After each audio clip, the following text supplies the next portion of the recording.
Hello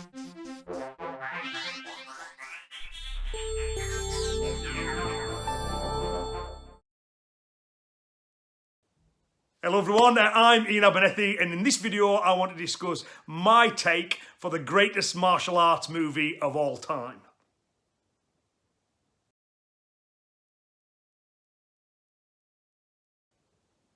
So the first thing we need to establish is what's a martial arts movie? There are movies about the martial arts, think of things like The Karate Kid, Enter the Dragon, but there are also movies where martial arts play a very prominent role. You can think of things like The Bourne Identity or the Blade series of movies. To me, I would suggest that the defining characteristic of what most people would recognise as a martial arts movie is that it follows this plot.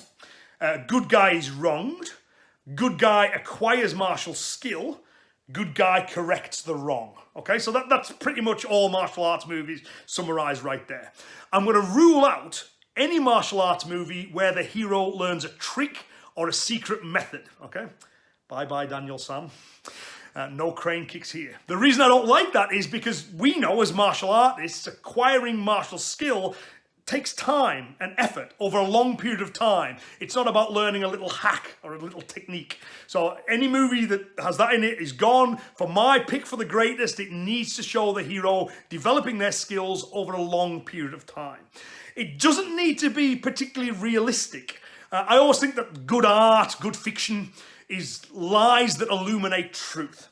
So I want the movie, it doesn't have to be true, it doesn't have to be realistic, but it has to point to things that are real. It has to illuminate things that we living in the real world would recognise. It has to point to truth, even if it in itself is not true. And the final thing is, I would like to think that most martial artists would acknowledge that it's not just about kicking ass, right? Combative skill is one element of the martial arts, but most of us would accept there's something more important than that as well. There's introspection and growth, and using the vehicle of the martial arts as a chance for self-reflection. So I need my hero in the greatest martial arts movie of all time to be someone who does that. When they're acquiring their martial skills, they think about it. They undergo these periods of introspection, that they think about what it means. So, putting all of that together, it has to be a movie that follows the plot. Good guy is wronged, good guy acquires martial skill, good guy avenges the wrong. It has to be a movie where the good guy acquires his skill over a long period of time. No trick or secret method. It doesn't need to be realistic, but it needs to be good lies that point to truths, things that we can recognise. And it needs to have the hero consistently undergoing introspection, thinking about what learning the martial skills mean in their wider sense. And to me, putting all that together, my candidate for the greatest martial arts movie of all time would be 1982's Conan the Barbarian, starring Arnold Schwarzenegger. If you don't agree with me, let me explain it. I'm going to go through the plot. I'm going to talk about the martial arts lessons that are included in the plot, and then I'm going to conclude by explaining why I think Conan the Barbarian is the greatest martial arts movie ever made.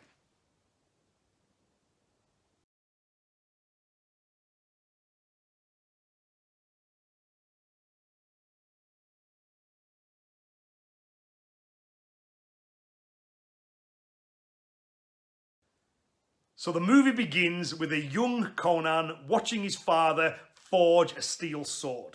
Conan's father is a blacksmith. He is someone who takes raw materials and forges them into weapons. It's a bit of symbolism that runs right throughout the entire movie.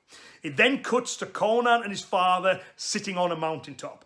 And the father explains to Conan that they worship a god called Crom. That Crom lives in the earth, and Crom was the possessor of the secret of steel. The giants came and stole the secret, and in a battle between Crom and the giants, the secret of steel was left on the battlefield where it was found by men. Conan's father then holds up his sword and says to Conan, "Nothing in this world can you trust. Not men, not women, not beasts, but this," tapping the sword, "this you can trust."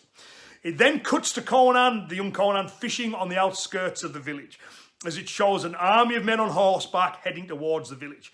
Conan runs back in towards the village to see the village being laid to waste. Conan's father fights valiantly, but ultimately he's defeated. Conan's mother puts the young Conan behind her and draws a sword. Two men get off horseback, who we later find are called Rexord and Thorgrim, who were two of the main henchmen to Tulsa Doom. They pick up Conan's father's sword and give it to Tulsa Doom, played by James Earl Jones.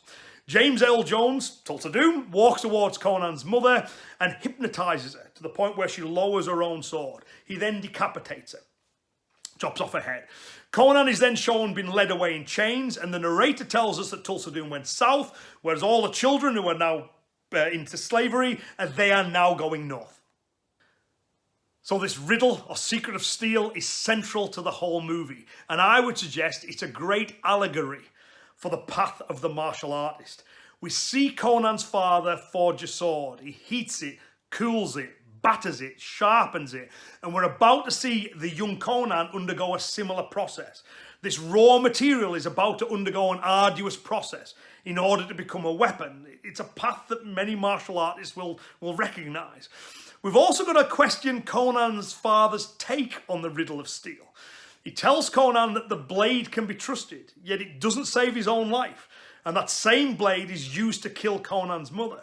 So maybe Conan's father hasn't got it right.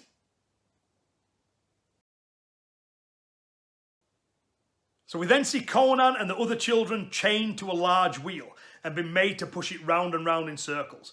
It then time lapses, so we see sun, snow, as the years go by. We see the ground being worn away as they walk round and round in circles. With each cut of the camera angle, we see less and less people pushing it. Until in the end, the only person pushing this huge thing around is a now massive Conan. Very big and muscular now. Enter Arnold Schwarzenegger. Conan is then sold to another slaver who puts him to work in these brutal to-the-death pit fights. At first, Conan is reluctant, but eventually he embraces it. And the narrator tells us that Conan didn't care whether he lived or died.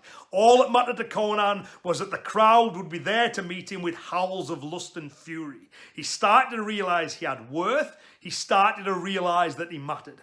Conan is such a successful pit fighter that the narrator tells us he's taken to the east to learn the secrets of the War Masters. And we see Conan practicing with a samurai style blade.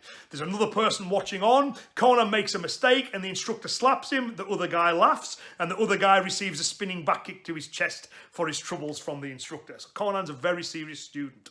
He's still been kept like an animal. He's still in cages and things, but there's one scene where it's at night and Conan is out in the open practicing his kata with his sword on his own. It's the only time we see him smile, when he gets the kata correct. The next scene shows Conan chained around the neck, lots of free people sitting around him, eating, drinking, debating what is best in life. Eventually they ask Conan, what do you think is best in life? And Conan replies, to crush your enemies, to see them driven before you, and to hear the lamentations of their women. The next scene we see is the slaver lets Conan go. It's not explained why, but the narrator suggests it's that Conan is like a wild animal who has been kept in chains for too long. So we've now seen echoes of the typical martial arts movie plot. Good guy is wronged. Good guy acquires martial skill to help him correct those wrongs, right? Conan pushes that wheel around and around and around, and that hardship makes him stronger. Again, I think this is something that most martial artists can relate to, that, hardship can make us stronger. But it doesn't make everybody stronger, right? Conan, at the end, is the only one left. Some of them may have been sold on into slavery, but the way it's presented would suggest that a few of them died, right? But Conan doesn't die. He survives. There's something different about him, which, again, the movie will return to.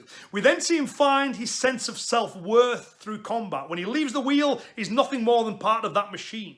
But in combat, he finds his self-worth. As someone who wasn't that confident as a kid, who then found martial arts and found that, combative skill, I can do this, that gives me self-worth, I can relate to that. However, at this point, Conan is little more than a skilled brute. When asked what is best in life, it's combat. That's what he sees as being best in life. In my reading of the movie, I'd like to think that at that point, the slaver realizes just how brutalized Conan has become. And that's why he sets him free. As martial artists, combative skill is obviously important, but it's not the be-all and end-all. We don't regard combat or the defeat of others to be the purposes of our existence. That's not the answer to the riddle of steel, which again the movie will address further as the plot moves on.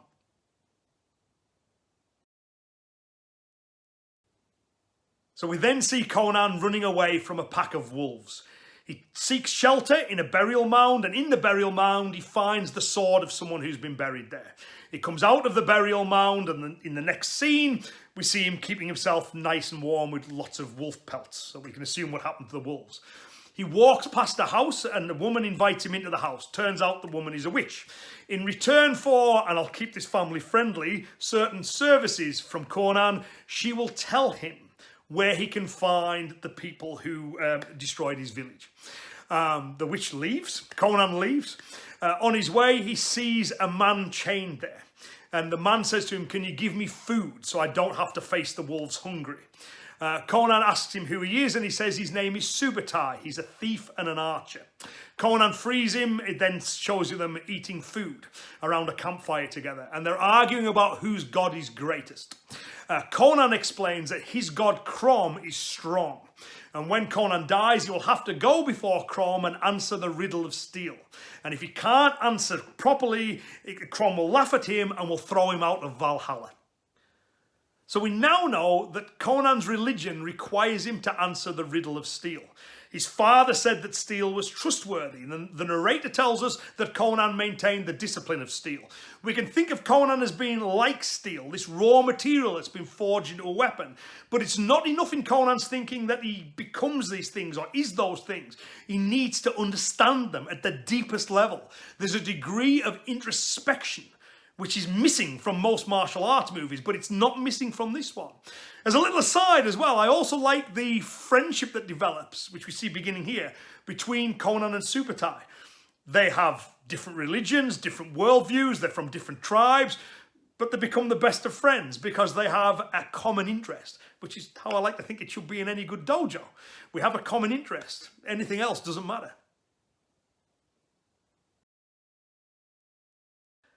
So Conan and Subutai travel on foot to a city. Conan has never seen a city before. When they get there, they learn that the people who killed Conan's family, tribe, are connected to a snake cult, and that snake cult has a temple inside the city. Within the temple is a very large jewel called the Eye of the Serpent.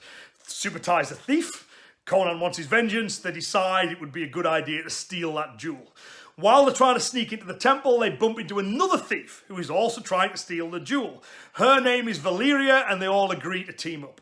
When they get into the temple, there's a ritual underway involving a very large snake. The ritual is being led by Rexor, one of Tulsa Doom's henchmen, who's the guy who ended up with Conan's father's sword.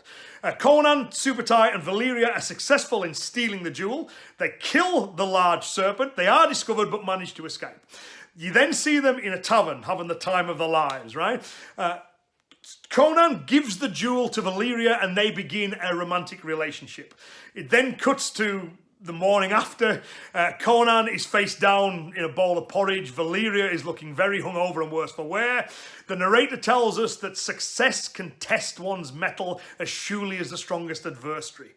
At that point, some men turn up and the men wish to take Conan and Valeria to meet a King Osric. So I don't think it's a coincidence that the narrator uses the word mettle when he's talking about the test of success or Conan's overindulgence. You know, we know that things that are pleasurable are bad for us when they're overindulged in. We know there's a balance to be struck. You know, as martial artists, we know that yes, we need to train hard and yes, we need to move beyond our limits, but to progress, we also need rest and recuperation. There's a balance. And again, like the steel blade, it needs to be heated and it needs to be cooled. If you get the balance wrong, it either won't hold an edge or it'll be way too brittle. There's a balance there. And I think that's what this scene is telling us. So Subutai, Conan and Valeria are brought before King Osric. King Osric tells them that he's impressed with them, that they alone, nothing but thieves, but they alone have stood up to Tulsa Doom. He tells them that his daughter has become a member of this cult and she follows Tulsa Doom as a slave. He tells them that all he wants is his daughter back and he will give them untold wealth if they can get his daughter back. Later on when they're talking about it, Valeria says she's never been happier. They don't need the extra wealth. She and Subutai view it as a suicide mission. When Valeria wakes the next morning, she turns over, Conan is not there. Conan has gone on his own. He follows prospective members of the cult to the main temple, and en route he meets a wizard. It turns out the wizard is the narrator. The wizard takes Conan's things, Conan puts on simple robes, and then goes to the main temple. He beats up a priest, puts on the priest's robes, and tries to get into the temple, which he does, but he's quickly discovered, beaten up, tortured, and then brought in front of Tulsa Doom. Doom asks him, "Where's my jewel?" You know, the big jewel they stole, and he's annoyed at him for killing his pet, the large snake. He tells him that Rexor, the guy who has Conan's father's sword, raised that pet since it was the big snake since it was a baby, and he's beside himself with grief. Conan screams at him, "You know, you killed my family, you killed my people." To which Tulsa Doom goes, "Oh, I vaguely remember that when I was in my youth I would seek out steel." And he looks at Conan and he goes, "The riddle of steel, do you know the answer, boy?" Conan is quiet. Tulsa Doom says, he goes, "What is steel compared to the hand that wields it?" There's a big ledge above them, there's women standing around the ledge, and he beckons one of them and says, "Come to me, my child," and she jumps off to her death. Okay, Tulsa Doom turns to Conan and says, "Look at how strong you are, look at the desire in your heart, I gave you this." He says, "It's such a waste." He says, "Contemplate this on the tree of woe." He then turns to Rexor and Thorgrim and says, "Crucify him." So we've now got Doom's answer to the riddle of steel. Flesh is stronger. He sees himself as a manipulator. He is the hand that wields. He's able to get Conan's mother to simply put a sword down. He's able to get his disciple to jump to her death just to make a point. He's able to gather thousands of followers. He sees himself as the shaper of Conan's existence. So Conan's father saw the blade, the trustworthiness of the blade, to be the answer to the riddle of steel. Doom says no, it's your ability to manipulate that weapon, to manipulate people, to manipulate your environment. He sees that as being what makes him strong. Now, he has no concern for the people he manipulates. He's imposing his own will on them. He's using them as a tool to shape the world in the way that he thinks it should be. And obviously there's more to say in the movie about whether that's true strength or not, that ability to manipulate others. In the martial arts, we know that it makes us physically able. In some cases, it can engender charisma, and both of those things can be used to manipulate other people, to impose our will on other people. But is that really strong? I would suggest not, and that's a theme that the movie then goes on to explore. We then see Conan nailed to the tree of woe. It's a dead tree in the middle of a desert area. There's vultures circling overhead. One of them lands on Conan while Conan seems to be unconscious and starts eating the flesh from his chest. Conan turns and bites the vulture in the neck and kills it. As Conan's passing in and out of consciousness, he looks on the horizon. He can see a small figure running towards him, and he realizes it's Subutai. He laughs and passes out. Subutai and Valeria take Conan to the wizard, and with the aid of a little bit of magical help from him, they're able to nurse him back to health. Conan is then seen practicing his kata with his sword. He keeps stopping every so often to look at his hand. The first time I saw this, I thought, he's checking his injuries after he's just been nailed to a tree. I look again and realise that's not what he's doing at all. He's contemplating the riddle of steel. Is the blade the strongest, or is it the hand that wields?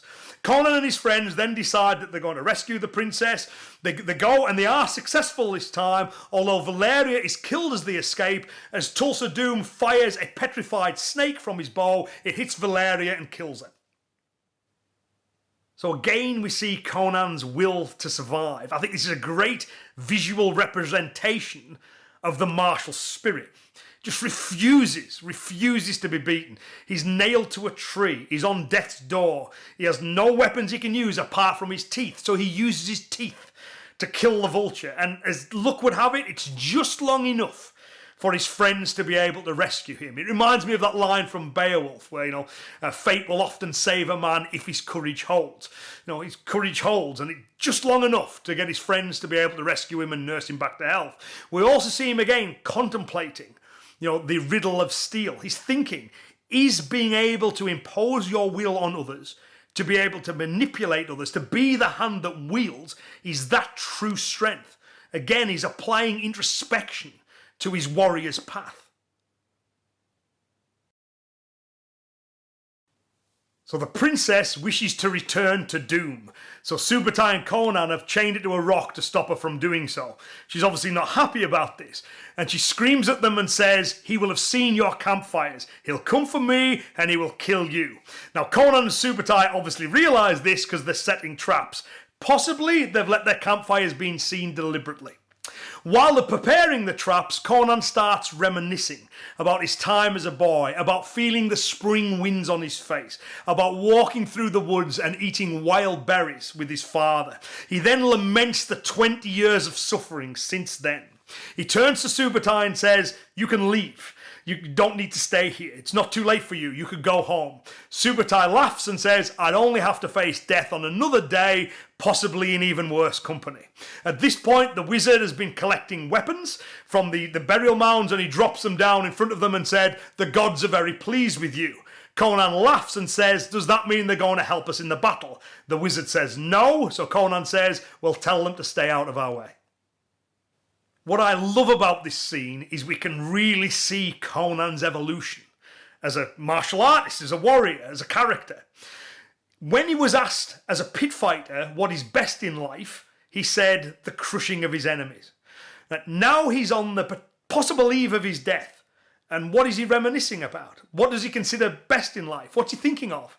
The spring winds, time spent with his father, and eating wild berries. It's the simple things that Conan sees as being best in life. He still remains a formidable warrior, but he no longer sees violence as his reason for existing. It's other things. He also laments the things, the unfortunate things that happened to him that brought him to here. He calls it 20 years of suffering. Right? Sure, they made him strong and sure, they made him formidable, but he doesn't regard them as being good in and of himself. So we see a stark difference here from the early Conan, who just wanted to kill and crush. This one wants to eat berries, feel the wind on his face, and spend time with his dad. Right? I also like here as well that we see him thinking strategically. He's preparing all of these weapons. Now, earlier in the film, he tried a one-man assault on Doom's temple. Didn't work, right? He tried to infiltrate it and he ended up nailed to a tree. This time, he's thinking. They're making plans, they're anticipating. So he's using strategy, which again shows his growth as a martial artist too here. What I also particularly love about this scene is the contrast here between Conan's side and Doom's side. Doom has an army of thousands, but it's built upon coercion and force. Conan has one friend that he's going to go into battle with. And Conan asks that friend, do you want to leave? Because he has genuine concern for his friend. Now, again, I would think this is something that true martial artists should aspire to. We have our brothers and sisters in arms around us. You know, in a good, healthy dojo, we have that, but there's no coercion there. We're together and we have a strong bond because we have a shared passion. You know, and I love the fact that that's what's happening with Conan and Subutai as well. And the jokey way, you know, I'll only end up facing death another day and possibly in even worse company. The banter between them is really nice too. The final thing with this as well is the fact that when Conan asks, are the gods going to help? And the wizard says, no, they're not. And he says, get out of our way. Well, this idea of supernatural intervention is the next thing that comes up in the movie. So as Conan and Subutai await the arrival of Doom's troops, Conan says a prayer to Crom. So Conan says, I have never prayed to you before. I have no tongue for it. He says, no one, not even you, will remember if we were good or bad men, why we fought or why we died. All that matters is that two stood against many. If this pleases you, Crom, then grant me one request. Grant me revenge. And if you do not listen, then to hell with you. So I think this prayer tells us a couple of things. The first thing is that Conan is not fighting for glory, ego, or the approval of others. He doesn't expect the battle to be remembered. He doesn't care whether people remember him as being good or bad. He doesn't expect, the battle to be remembered. It's just that he's doing the right thing, right? Against seemingly insurmountable odds. That's a martial virtue there. He's not doing it for ego. He's not doing it for the praise of others. He's doing what he feels needs to be done against seemingly insurmountable odds. He prays, but he's not relying on that divine intervention. He has done everything he can to ensure success. It reminds me of Miyamoto Musashi in the Dokudo, where he wrote to honor Buddha and the gods, but not to rely upon them. It also reminds me of the folk wisdom of God helps those who help themselves. You know, we do everything we can. We take control of the things that we can adjust. And we do our best to make sure we're successful. But we acknowledge there are things outside of our control and things aren't necessarily going to go our way. We can't just, hope that things work out the way we would like them to. There's a responsibility on us to act. So that's responsibility for him to act as an individual. And the fact that he's doing so because he believes it to be the right thing, I would suggest these are good warrior ethics. And also the fact that he realizes he can lose. He acknowledges that he may fail, but that's what makes him brave. The fact that there's two of them facing an army, but they know it to be the right thing. They know they could lose. They know they can't count on supernatural intervention, so they do everything they can do in the hope of ensuring victory. So Conan and Subutai make great use of guile, strategy, their traps. They kill a great many of Doom's men. Thorgrim meets his end with a spike through the chest through one of the traps that he inadvertently sets off, thinking he's actually attacking Conan, but he's actually hitting Conan's helmet, which sets off the trap. Conan and Rexor then end up in a battle. Conan does receive a little supernatural help in the form of the ghost of Valeria. Conan is successful in killing Rexor, and in doing so, Rexor is still wielding Conan's father's blade. And during the battle, the blade snaps. Rexor can't rely on it. It breaks. Conan kills Rexor and then looks at his father's broken blade. Meanwhile, the only survivor is Doom. As he's fleeing, he takes another petrified snake, fires it from his bow, and tries to kill the princess. As she's screaming for him to come and get her, he tries to kill her. Subutai jumps in front of the princess and manages to stop the snake with his shield. So we now know Conan's father's take on the riddle of steel is definitely wrong. Rexor is wielding Conan's father's blade. The thing that Conan's father said could always be trusted, but it breaks. It fails. Remember as well at the start of the battle in Conan's prayer, Conan acknowledged that he could fail. As martial artists, we know this. We know that things can fail. You can use your favourite technique 100 times, and on the 101st time, it fails you. It's the way that it is. So what's strongest has not been determined by the movie yet. But the idea that it's a steel, the weapon itself, that's definitely been ruled out, right?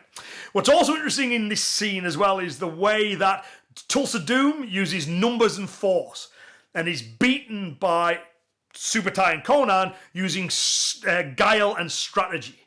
So this is a good illustration that a lesson that all martial artists should grasp is that physicality, strength, weaponry, technique is all redundant if it's divorced from a sound strategy. I think this scene makes that very clear. So it then cuts to Doom's temple. It's night and we see a big series of steps with Doom at the top holding a torch, telling everyone, telling all the followers down below that they are soon to be part of a great purge. At the bottom, there's thousands of followers all holding torches just like Doom's. They're chanting his name over and over again, slowly and rhythmically. It then cuts to the princess and Conan sneaking into the temple. The princess now being on Conan's side, seeing as Doom tried to kill her. Conan gets up behind Doom and Doom turns round and immediately starts to manipulate. He tells Conan, "You've came to me, my son, because who is now your father if not me? I am the wellspring from which you flow." He starts to manipulate. He starts to hypnotize Conan. And we see Conan drop under just for a split second and then he snaps out of it. He grabs Doom's head and decapitates him with the broken part of his father's sword. He then turns to the horrified followers, throws Doom's head down the steps, and throws the broken sword down the steps. We then see all of the followers dropping their torches into a pond as they drop it in and then walk away. They disperse now that their leader has been killed. So I love the symbolism of both the decapitated head and the broken blade being thrown away. The weapon, the hand that wields, the flesh, the ability to manipulate, all fail. Conan has something stronger. Conan's father's take on the riddle of steel is shown to be false. Doom's take on the riddle of steel is shown to be false. I'm going to suggest that the decisive factor here is Conan's will. When Conan is pushing that wheel round right at the start, Others die, Conan doesn't. He just becomes stronger. When Conan's learning to be a warrior, we're told he applies himself with the discipline of steel. When he's nailed to a tree and on death's door, he still has the will to survive. He uses the only weapon left to him, his teeth. At the end here, Doom tries to manipulate Conan. He tries to get Conan to do his bidding. But Conan's will is stronger than Doom's will. So that's why Conan cannot be manipulated. He will not have his will subsumed by Doom.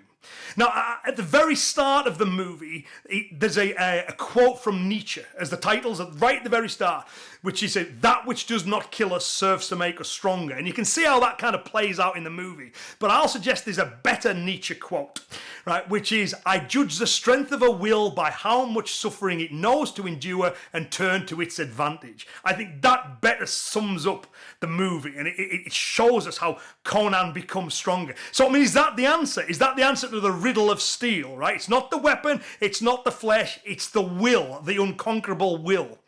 I think there's another element.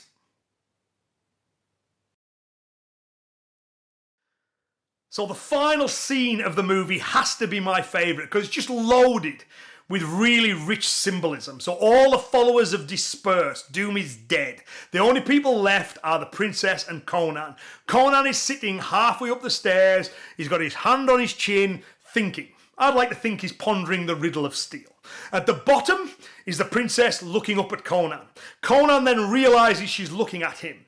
He walks, he picks up a lantern, he whips it round his head and throws it into the temple to burn it down to the ground. He walks down towards the princess and she drops to her knees before him. Conan walks down below her. She looks up and she can't see him. She turns round and realises that's where he is. He holds out his hand to her. She takes his hand and the two of them walk outside to watch the temple burn down to the ground. Conan then picks her up and walks away. The narrator, the wizard from before, tells us that Conan took her back to King Osric and that later Conan became a king by his own hand and that this story too shall be told. So in this end scene, we see Conan thinking, but the princess isn't thinking. She's just kneeling, waiting for Conan to say something or do something. When Conan sees this, he burns down the temple that the princess was previously very devoted to. As he walks down towards her, she drops down before him. She starts to subjugate herself to Conan. Now, while Doom wanted this and encouraged this, Doom wanted to be the hand that wielded, Conan doesn't. He walks past her and offers his hand as an equal. He doesn't seek to subjugate her. He seeks to empower her. So I'm going to suggest that the strongest thing is will, that indomitable will. But that will isn't used to subjugate the will of others. The strongest will is the will that also encourages more strong wills, that empowers others.